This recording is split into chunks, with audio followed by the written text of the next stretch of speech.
Hello and welcome to Pickleball Therapy, the podcast dedicated to your pickleball improvement. This week we're going to be addressing a couple of subjects that we get a lot of input about, a lot of questions about this. One is open play, and so we thought we would take some of the questions that we get about open play and create an episode for you to give you some ideas as to how you can get the most out of your open play experience. And then in the riff, we're going to talk about how to maintain focus and close out those games. We got a question from podcast listener, friend of the podcast, asked the question about how to deal with it when you're up big in a game like 9-2 or 9-3 in a rec game, and then maybe lose your focus. Next thing you know, you're tapping paddles at 9-11 or 10-12 or something like that, where you've lost the game. So we're going to address that in the riff. Stay tuned for the podcast. As a pickleball player, you are no doubt working on your game, but are you also working on your vision? Doesn't it make sense that better vision will lead to better pickleball? Not to mention better night driving. CJ and I rely on the experts at Visual Edge to help us track those balls so we don't ever miss a shot. Now's a great time to try out Visual Edge. You can get their best Black Friday prices at our exclusive WeArePickl site. I'll link to it below in the notes. Better vision, better life. All right, so let's talk about the open play. I mean, open play format is something that every pickleball player out there has been at.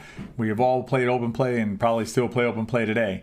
And the question that, we get asked some questions about how to sort of deal with open play, how to address partners or potential partners when you're playing that may not be at the same level and things like that. So we're going to get into that. But we thought it'd be interesting to look at some ideas for you on how to get the most out of your open play. There's only so many hours in the week, and if you want to improve as a pickleball player, it's sometimes difficult to find times to drill and do other activities that we wholeheartedly recommend that you do. But we wanted to give you some ideas as to things that you can do during your open play sessions to really get the most out of your open play as part of your improvement plan or improvement journey. So the first thing I wanted to give you guys in terms of an idea is critical spectating. Think of critical spectating as the intentional or the intentional or deliberate study of a pickleball game and how it's played and what's going on. And so what happens is, you're out at open play. A lot of times, you'll have to wait to play, right? So your paddle's down, you're waiting to get called, or there's an odd number of you out of the game in a rotation. And so you're standing there and, get some socialization in, get a snack, hydrate, things like that. But if you have a few minutes when you're on the side line while you're waiting to play, this is an amazing opportunity for you to improve as a pickleball player. You're basically you're like a scientist that's gotten basically dumped. You're basically a scientist standing inside a petri dish of what it is to play pickleball. And I'm not talking about just general pickleball. I'm talking about the actual pickleball that is being played on your courts by the contemporaries who you play with on your court. That's the pickleball you're able to watch. So what you want to do is spend some time looking at what it is that's going on the court. Let's say a player that you're watching, you hone in on things that player is doing well, and maybe some areas in which you think that player could improve what they're trying to do on the court. What'll happen is by studying the game this way, by paying attention to it, you'll actually learn how to see the game better. You'll basically learn the rhythm of a good rally and also the disharmony that can come from a rally that's just played with no intentionality and just doesn't have the flow of what you would recognize as a productive or good pickleball rally. So critical watching, not just for entertainment, but critically watching players and figuring out what they're doing well and what they could be doing better is a great way to improve as a pickleball player, and it's something that open play offers to you. Another thing you can do is you can go there and you can basically work on give yourself a certain thing you want to work on, a certain part of the game you want to work on. So, because what happens when you're playing open play is sometimes you get good matches, sometimes you get matches that are just out of whack, right? They're too lopsided. And so what you want to do is in order to maximize the time that you're out on the court in every one of your matches is to pick a thing that you want to work on. In other words, don't worry so much about the score. Don't worry about the win or the loss. Worry more about the activity that you're trying to, or the skill you're trying to work on. An easy example, for instance, is return to serve. Let's say you want to hit more consistent, deep returns of serve. So your focus the entire session is going to be not on your wins and losses and how you did with so-and-so versus so-and-so. It's going to be on how did I return serve? Was I returning deep? And did I miss a lot of returns of serve? And that's a positive metric you can do that'll give you some ability to improve your game while you're playing at open play. All right, let's jump into, so those are a couple ideas to help you improve yourself as a pickleball player. Let's talk about a couple of different challenges that sometimes you'll meet out on the pickleball court. And really what we're talking about here is playing with a challenging partner. And there's two types of challenging partners that we wanted to address in trying to help you navigate open play. The first type of challenging partner is the partner who just maybe doesn't quite play the game the way that you're hoping to play the game. An example is a player who stays at the baseline right after they return serve. They never make it up to the non-volley zone line. Maybe a player who doesn't ever try to slow the game down, and you're trying to work on your resets and slowing the game down. There's even some players who simply in like open play where there's variety of levels. There's the player who just simply can't hit the ball. So here's the situation. 3 pieces of advice we'll give you when you're in these types of situations where you're playing with a player who may not be quite at the level of the game that you're used to. One is to focus on something that will help you. Basically, try and find an activity that will help you, as opposed to, again, focusing on finding a winning strategy. It is likely if you're playing with a player, for instance, that doesn't ever make it up to the MVZ line after return of serve, more likely than not, you're going to lose that game. So trying to win that game is just not going to really be helpful. So what you want to do there is find an activity that you can engage in order to help your game. One thing you can do there is to stay at the same position as the player who's not coming forward. So if you have a player who stays at the baseline on return of serve, you're simply going to walk back to the baseline with them and play the rally from there. Your objective, again, is not to win the rally. It's simply to hit some third shots, work on your transitional game, work on your resets and things like that. If your partner looks at you funny and says, "Why are you back here at the baseline with me?" you can simply say, I'm going to work wherever you are. So you want to work from back here, I'm happy to stay with you. You want to move up, I will move up with you. So, that way there's not the discomfort that you're not really putting them on the spot. So that's one thing that you can do, is focus on something that'll help you. Another thing that you can do is, if you're playing with someone who is vastly different in skills level than you. So say, you're a very good 3-5, you're a solid 3-5 player, and you're playing with a 2-0 or a 2-5, and that person's having difficulty hitting balls across the net, popping them up all the time, things like that. If you know your opponents, I would suggest asking them to make sure they hit you some balls. There's different ways to approach this. Pre-match, pre-game is obviously the easiest. If you notice that, your paddle is lined up with 2 other players of your level and 1 player that's not at your level, maybe chatting with the other 2 players before the game is called to make sure that there's no targeting of the weaker player.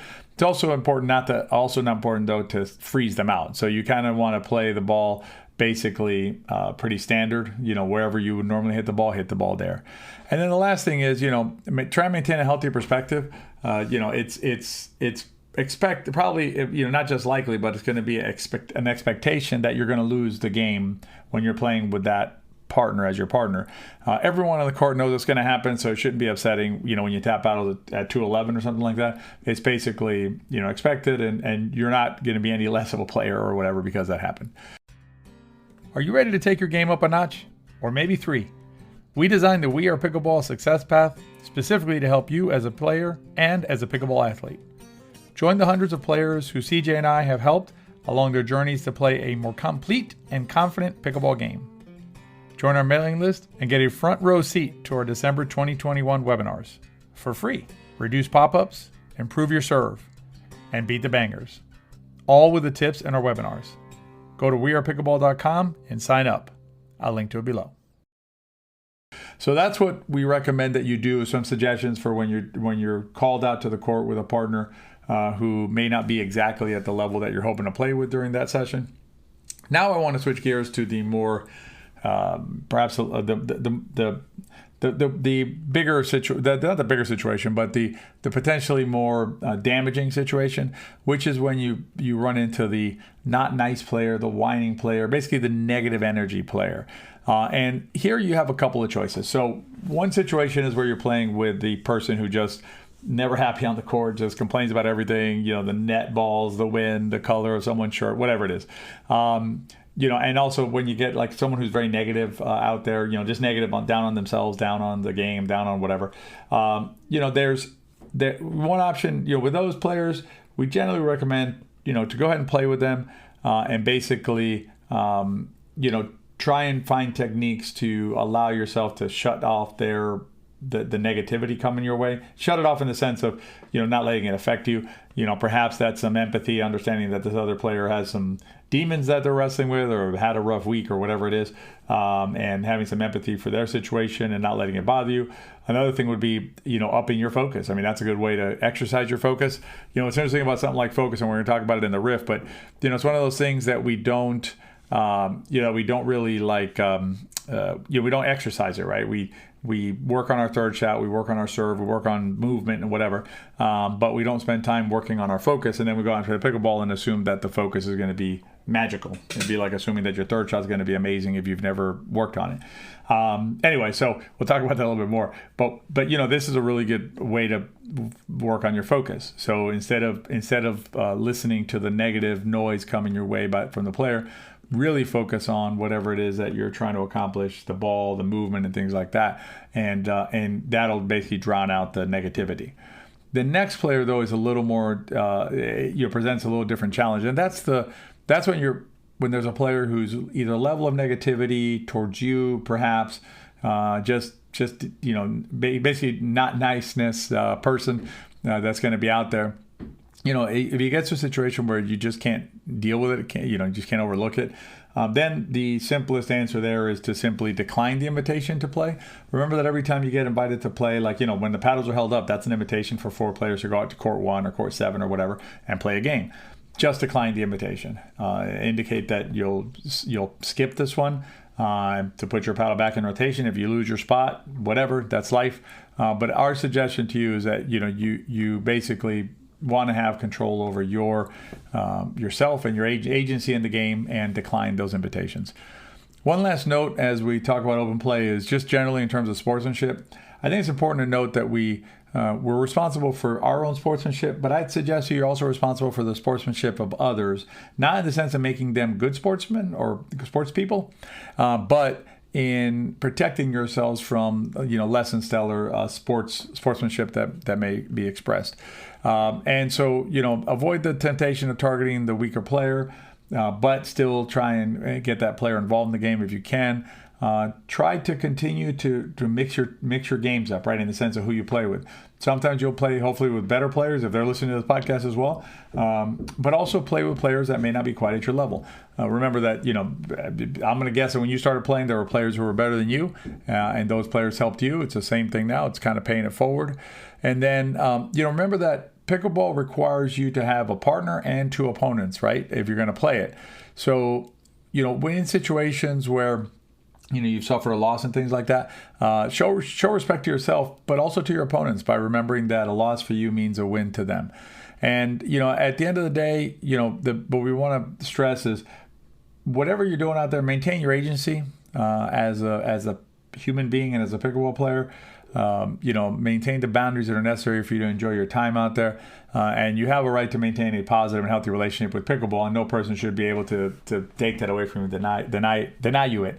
And what we always say is, listen, if you get into a spat with somebody over some rules thing or something that we can help with, you can tell them, if you don't want to feel like you're all alone out there, tell them that CJ or Tony, then fill in the blank with whatever it is that you're arguing there, and then feel free to give the other player our email, which is cj@wearepickleball.com or tony@wearepickleball.com, and tell them that we're always happy to listen to differing points of view in terms of whatever the issue was. And remember, whenever you're out there, we always have your back. So anyway, those are some thoughts about open play and what you can do to get the most out of it and to hopefully maximize your enjoyment out there, your relationship with the game. In the riff today, we're going to talk about how to avoid letting that lead slip away. Stay tuned. You'd like to help your friend or family member learn how to play pickleball, but how? Now it's easy. Pick up a copy of Play Pickleball, A Beginner's Guide, It's the most complete guide to playing pickleball. Available as a digital download or in hard copy at intopickleball.com or at Amazon. Let's keep growing the sport. All right, let me know if this ever happened to you. You're up 9-2 in a rec game. Next thing you know, you're up at the net. You're tapping paddles to your opponents. You have a quizzical look on your face, and the score is 9-you, 11 them, or 10-you, 12 them. What happened? How did we go from 9-2 to tapping paddles at a loss? And, is there something that we can do to prevent that in the future, to maybe avoid that from happening again in the future? So let's talk about it first. Let's give some perspective first. We think it's really important not to jump in right into is there a solution to avoiding that sort of slip, the lead slipping away.